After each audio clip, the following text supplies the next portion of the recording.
시작할까요? 오늘 민수기 14장입니다.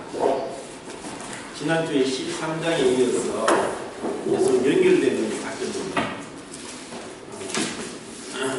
민수기 14장이라고 하면은 언뜻 우리에게 금방 머리에 떠오르는 것은 밤새도록 울면서 통곡을 하고 원망하고 불평했던 그 이스라엘 백성들, 그들이 출애굽하고 나서 정말 그 약속의 땅, 가나안 땅에 들어가기 전 이 가데스 바네아에서의 그 사건을 이제 14장에서 이제 13장에 이어서 말씀하고 있습니다.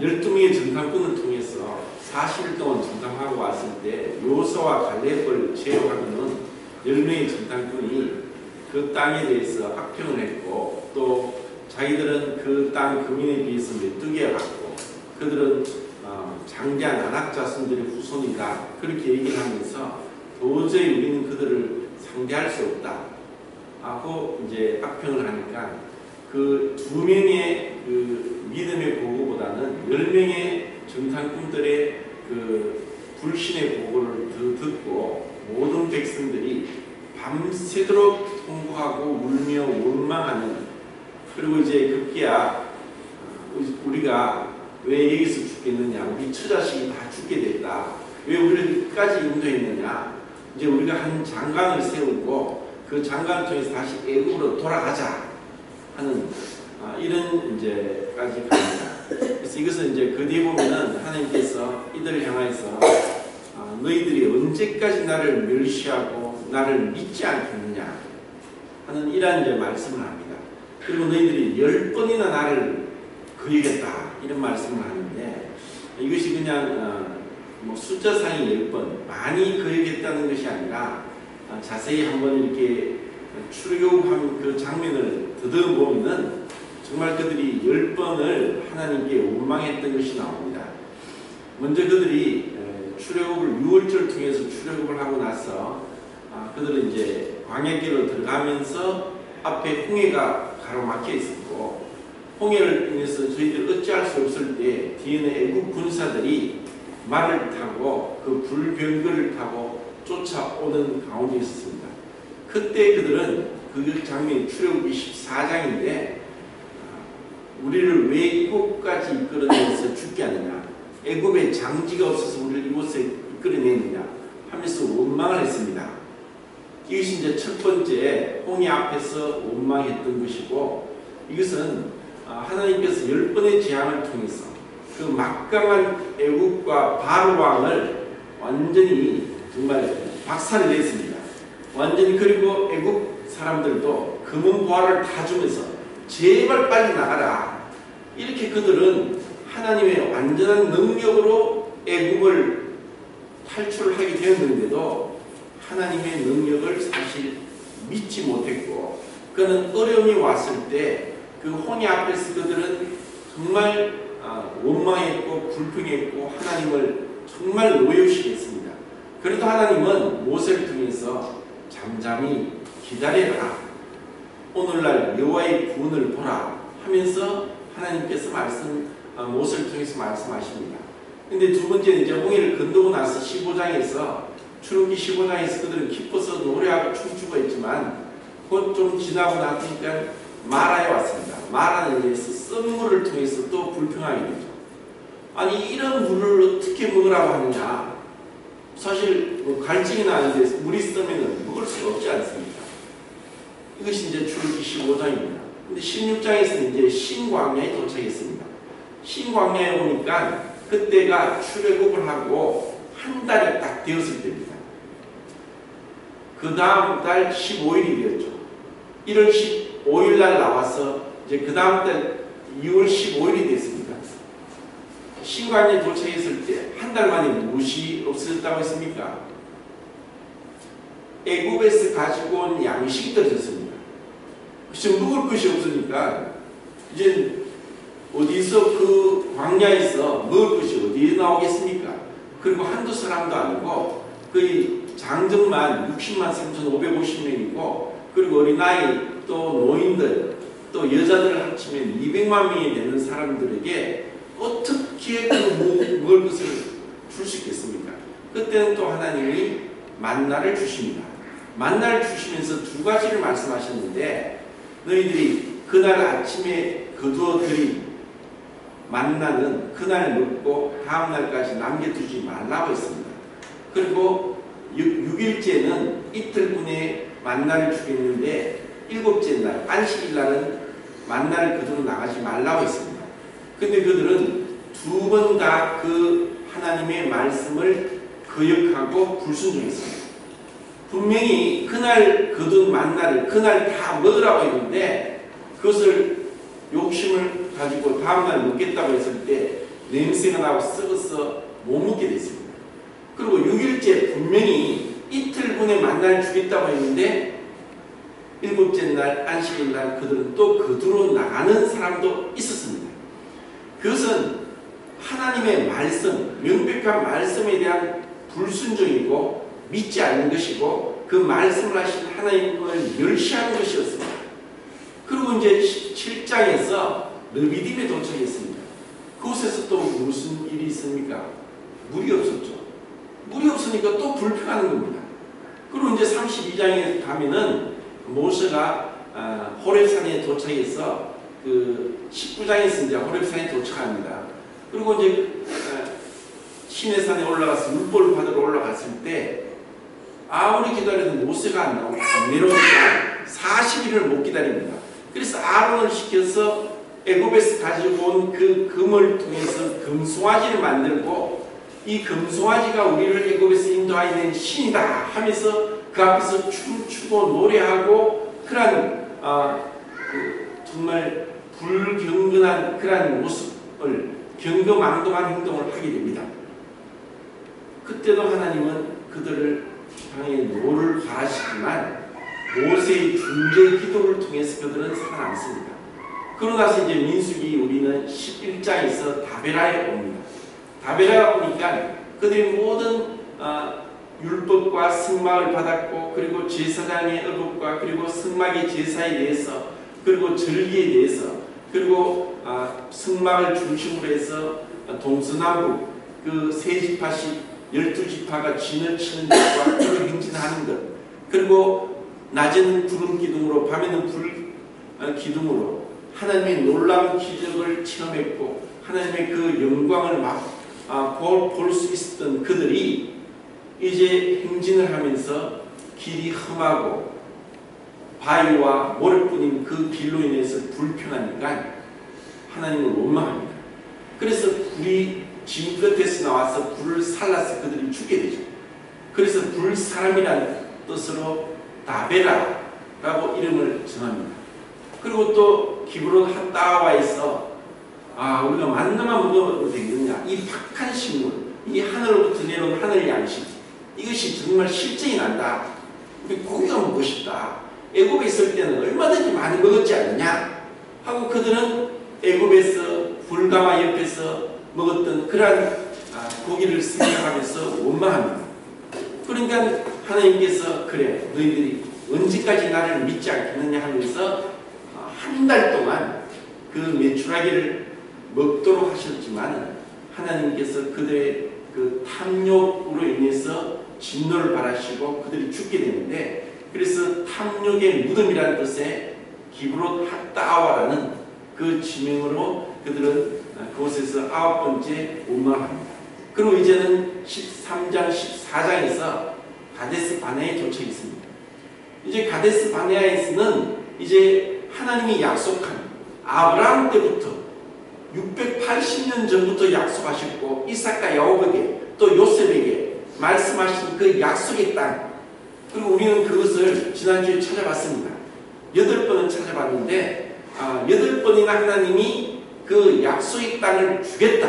내가 주겠다. 내가 그것을 찾았다. 내가 너희를 위해서 준비한 땅이다. 너희는 그저 들어가기만 들어가면 된다. 그리고 그곳에 있는 가나안 족속들은 내가 쫓아내겠다. 이렇게 하나님께서 누누이 한두 번이 아니라 계속적으로 말씀하셨는데도 그들은 가나안 땅을 탐지하려고 보냈습니다.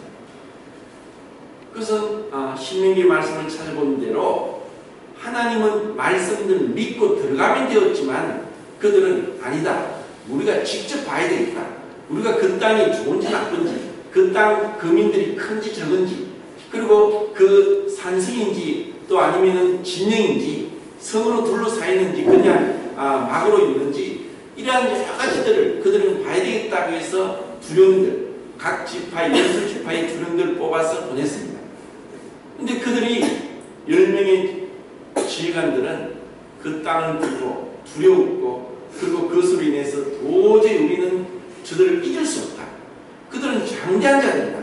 사실 키가 3m가 넘는 그러한 장대한 자들이 있었고 그리고 그 성은 견고했고 그리고 그 땅이 너무나 좋았기 때문에 많은 침략자들에 의해서 그 땅이 짓밟힐 수 있는 그러한 땅이기 때문에 우리는 그곳에 못 들어간다 하고 보고를 했을 때 밤새도록 모든 백성들이 원망이 됐습니다.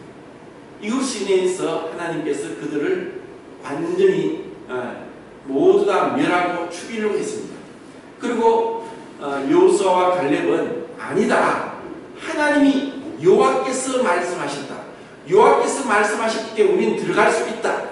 능히 우리는 하나님이 함께 하시기 때문에 들어갈 수 있다고 보고했을 때 백성들이 돌을 들어서 여호수아와 갈렙과 모세 아론을 돌로 쳐 죽이려고 했습니다.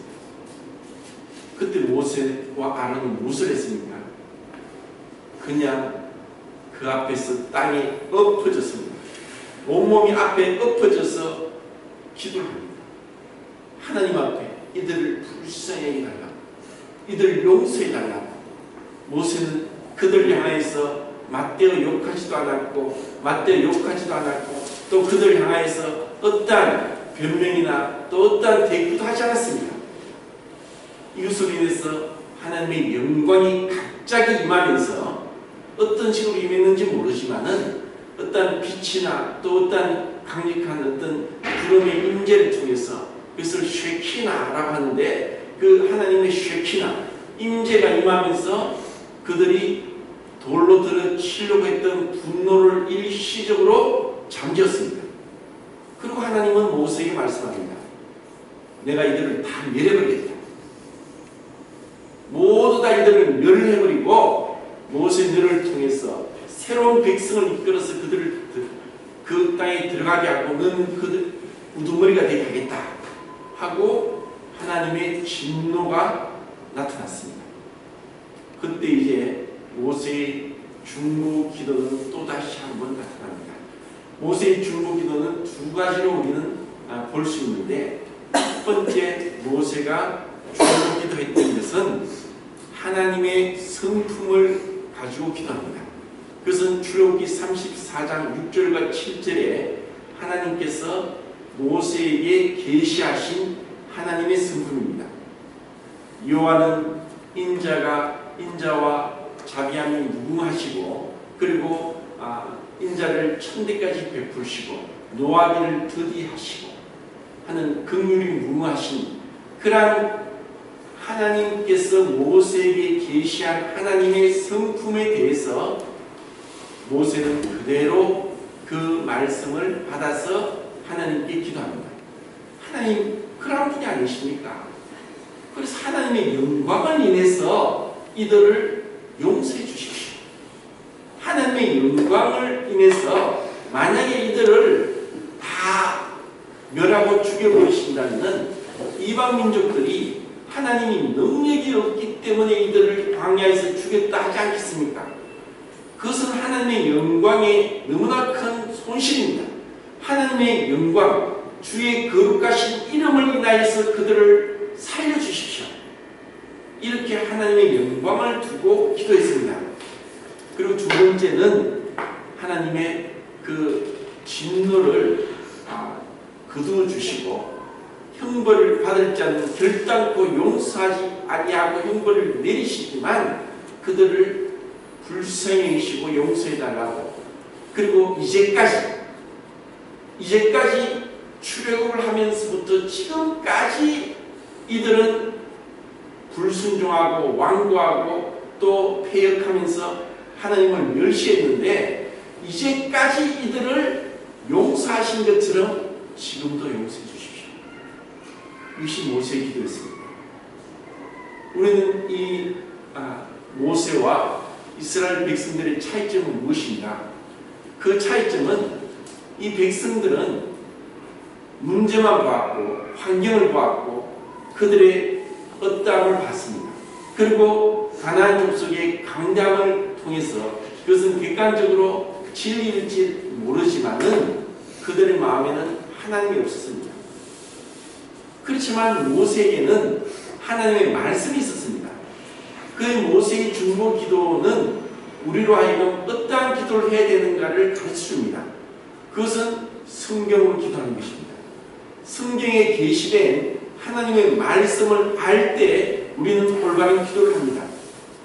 성경을 덮어두고 아무리 기도를 하더라도 그 기도가 잘못될 수 있습니다. 우리가 기도하는 것은 하나님의 어떠하심을 두고 그분의 성품을 두고 기도를 할 때 그 기도는 응답됩니다. 왜냐하면 하나님은 자신의 이름을 부인할 수도 없고 그리고 하나님은 그 자신의 성품을 부정할 수 없습니다. 모세가 그런 하나님의 성품을 두고 기도했기 때문에 하나님께서는 그 기도를 응답하셨습니다.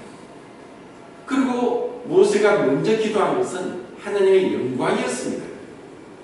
무조건 제발 용서해달라 그렇게 마치 이스라엘 백성처럼 떼를 쓴 것이 아니라 하나님의 영광을 인했습니다. 이방 민족들이 만약에 하나님께서 이들을 진멸하시고 하나님이 그들의 행한 대로 갚으시고 그들에게 심판하신다면 이방 민족들은 하나님의 어떠하심을 모르고 그들이 하나님의 공의대로 그들의 불순종에 대한 심판을 하셨다고 그렇게 생각하는 것이 아니라 하나님이 능력이 없기 때문에 그들을 죽이셨다고 할 것입니다. 그것은 하나님에게 엄청난 불명예고 하나님의 영광을 훼손하는 것입니다. 이렇게 하나님의 성품에 맞게 기도했습니다. 이것이 모세의 참으로 위대함이었습니다.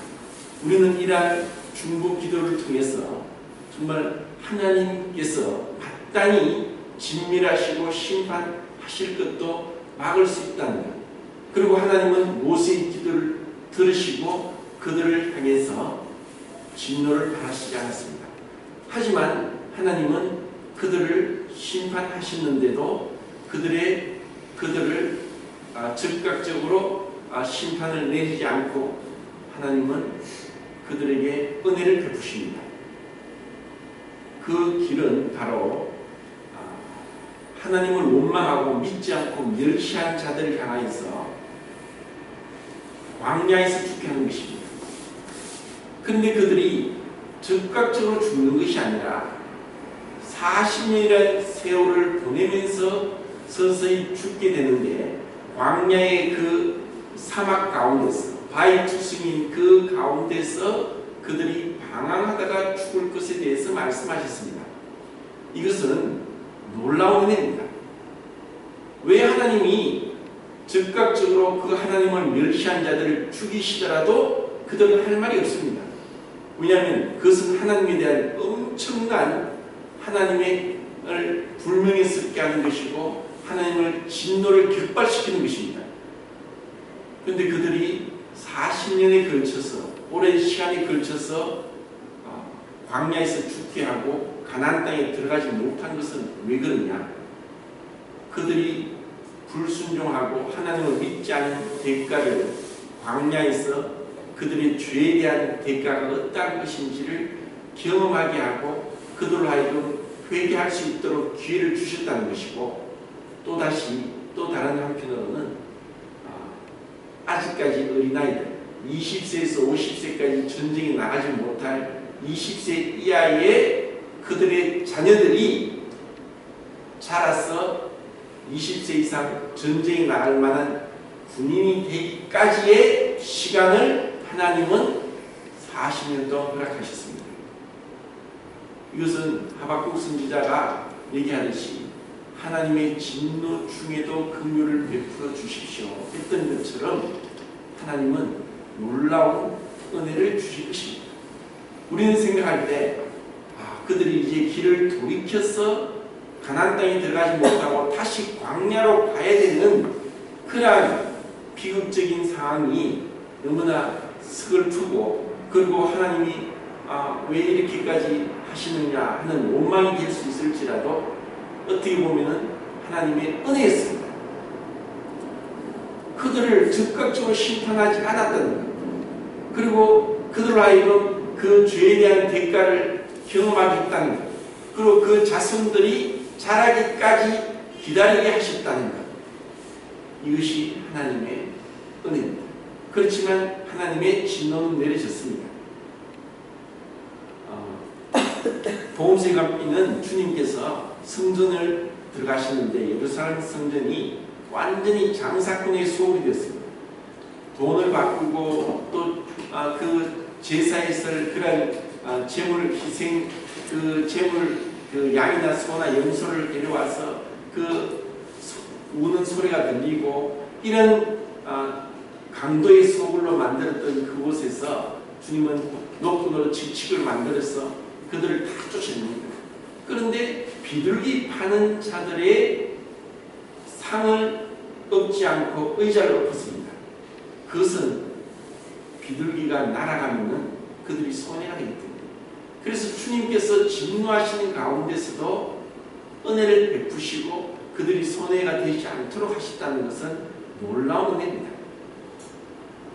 모세를 통해서 우리는 정말 중보 기도가 얼마나 중요한 것인가, 그리고 기도의 내용에 있어서 하나님 말씀을 정확하게 알아야 될 필요성, 기도를 한다는 것은 성경을 보게 하는 것이고 성경을 보는 것은 기도를 하게 하는 것입니다. 이것은 모두 다 우리에게 중요한 것입니다. 이것을 우리는 민수기 14장에서 볼 수가 있습니다. 그리고 하나님은 그들을 향해서 오래 참았습니다. 이렇게 말씀을 하셨는데 이제 그들은 14장에 이제 한 구절을 보고 마치겠습니다.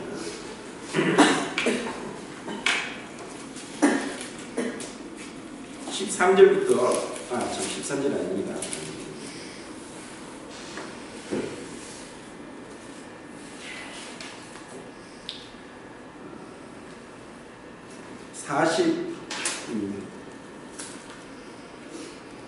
40절부터 끝절까지 같이 한번 봅시다. 시작. 아침에 일찍 일어나 산 꼭대기로 올라가며 이르되 보소서 우리가 여기 있나이다. 우리가 여호와께서 허락하신 곳으로 올라가니 우리가 혼자 있습니다.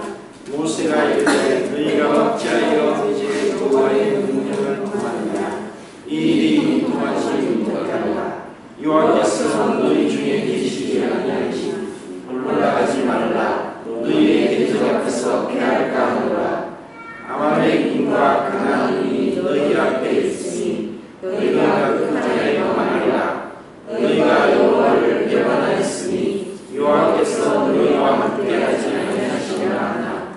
그는 그 곳은 꼭대기로 올라가고 여호와의 은혜가 보시는 주님을 하지 아니하였더라.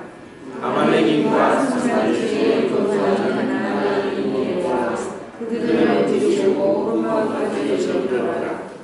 자, 이제 이 장면은 하나님께서 그들을 향해서 이미 심판을 명했습니다. 40일 동안 정탐한 하루를 1년으로 계산해서 40년 동안 광야에서 방황할 것이다. 나를 믿지 않고 멸시하고 나를 멸시한 자들을 향하여서 아무도 가나안 땅에 들어가지 못하고 오직 여호수아와 갈렙만 들어가게 할 것이다. 그렇게 말씀하시고 모세를 통해서 다시 광야로 들어가라 했는데 그들이 이제서야 뉘우쳤습니다. 회개했습니다. 우리가 범죄했습니다. 예, 우리가 말씀대로 올라가겠습니다. 그렇게 하는 거예요. 그때 모세는 말했습니다. 올라가지 마라. 하나님께서 우리와 함께, 너희와 함께 하지 않는다. 그런데도 그들은 뭐라 했습니까? 그래도 우리는 올라가겠습니다. 이것은 너무나 때늦은 회개. 이미 그들은 회개할 기회가 놓쳤습니다. 이미 하나님의 하나님의 심판은 명해졌기 때문에 이제 범죄했습니다 할지라도 그것은 진정한 회개가 아닙니다. 그것은 다만 두려울 뿐입니다. 심판이 두렵기 때문에 범죄했습니다, 용서해 주십시오, 이런 식입니다. 이것은 마치 사울이 사무엘에게 그렇게 얘기하는 것과 똑같은 그런 생각을 하게 만듭니다.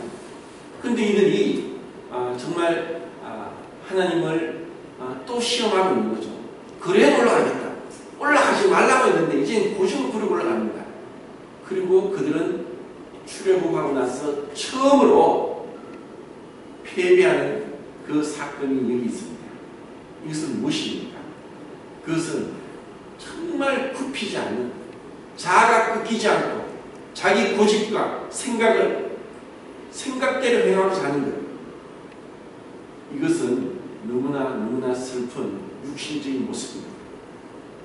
자, 우리는 이 유월절과 또 홍해를 건너는 것과 또 이제 여호수아를 통해서 요단강을 건너는 것, 그 세 번의 그 사건은 우리에게 정확하게 영적으로 적용됩니다.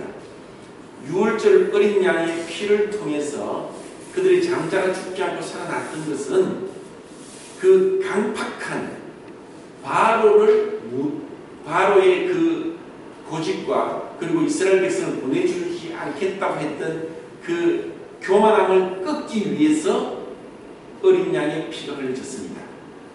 바로는 사단을 상징합니다. 사단은 우리 힘으로 절대로 이기지 못합니다. 그것은 주님의 죽으심과 부활을 통해서 사단을 완전히 머리를 깨뜨린 것입니다. 그리고 구원은 여기서 끝나는 것이 아닙니다. 그들은 또 홍해를 통해서 유월절 어린 양의 피를 통해서는 바로 사단을 무너뜨릴 필요가 있었다면 홍해 앞에서는 그들은 애굽을 벗어날 필요가 있었습니다. 애굽은 세상을 상징합니다.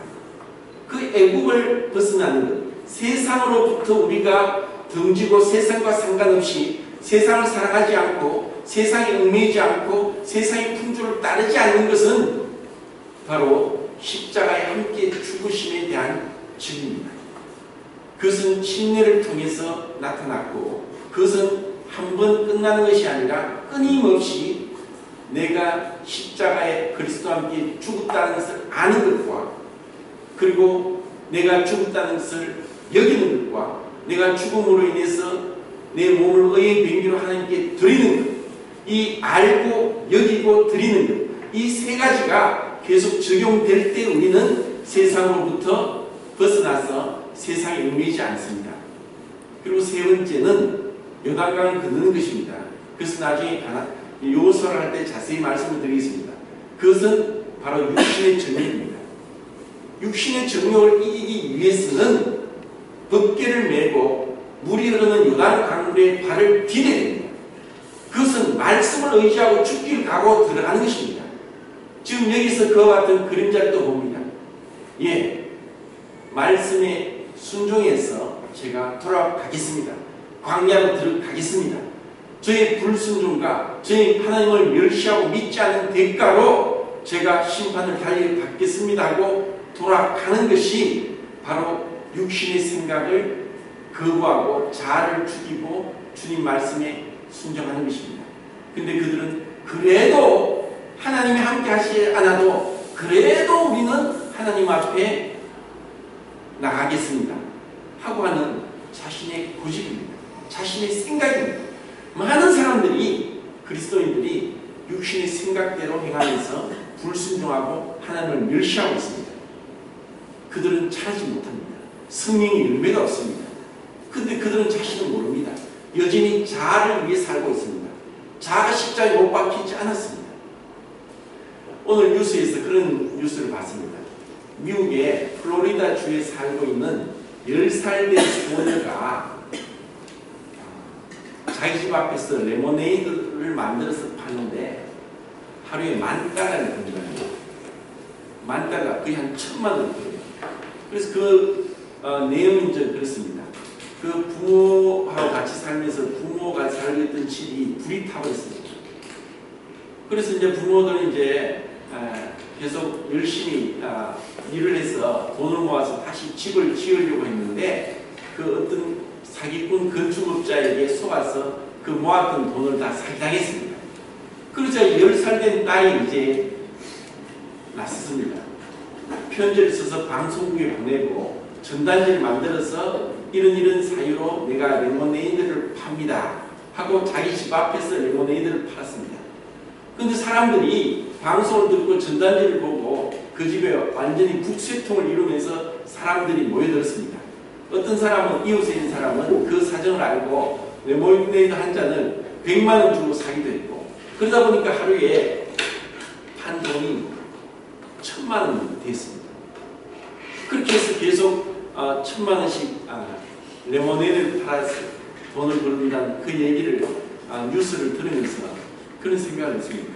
그래, 그것은 한 어린 소녀의 10살밖에 되지 않은 어린 소녀의 지혜고 순진한 생각으로 사람들의 동정심을 자아내어서 그런 10살 소녀가 사실 너무나 엄청난 일을 행했다는 것을 보게 됩니다.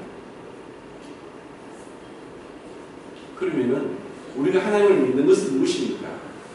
그것은 하나님의 전능하심을 의뢰하는 것이고, 우리의 어떤 어려움을, 우리의 어떤 고난과 문제들을 보고 두려워하고 원망하고 불평하는 것이 아니라, 하나님은 하실 수 있다.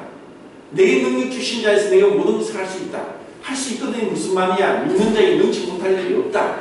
정말 주님의 전능하심을 의뢰하고 주님을 생각하고 묵상하고 기도하고 그분께 의탁하는 것, 이것이 정말 우리에게 필요합니다.